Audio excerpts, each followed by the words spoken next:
An incoming Donald Trump administration likely means changes to how the U.S. approaches international relations, including support for Ukraine.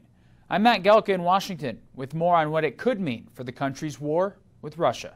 Fighting between Ukraine and Russia rages on. New escalations include drone strikes in Moscow and surrounding areas, and a new agreement between Russia and North Korea, with North Korean troops joining the fight on Russia's side. If I'm president, I will have that war settled in one day, 24 hours. That was a vow from Donald Trump last year, and now that he's on his way back to the White House, Ukraine's support is again under the microscope. Trump has already spoken with Ukrainian President Volodymyr Zelensky, a call that also featured Elon Musk. The Washington Post reports Trump also spoke with Russia's Vladimir Putin, warning him not to escalate the situation.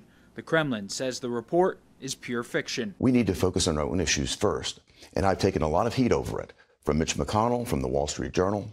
But this is what the American people spoke up and want us to do. We should never have been in Ukraine.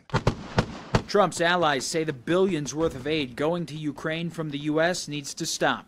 The United States has provided more than $64 billion since the start of the war in 2022. Trump's son, Donald Trump Jr., shared this post on Instagram, originally posted by former Republican vice presidential candidate Sarah Palin, showing Ukraine's president with the caption saying he's going to lose his allowance. The White House has about $6 billion left to spend from an April aid package approved by Congress. The administration plans to rush the remaining resources before a new regime takes control in January. President Biden made clear when President Zelensky was here in Washington a couple of months ago that we would spend all of the resources that were provided to us by the Congress on time and in full, meaning that by January 20th, we will have sent the full amount of resources and aid to Ukraine that Congress has authorized. What's not clear is the strategy for ending the war, and whether or not that means Ukraine would have to give up land or continue the fight against Russia on its own.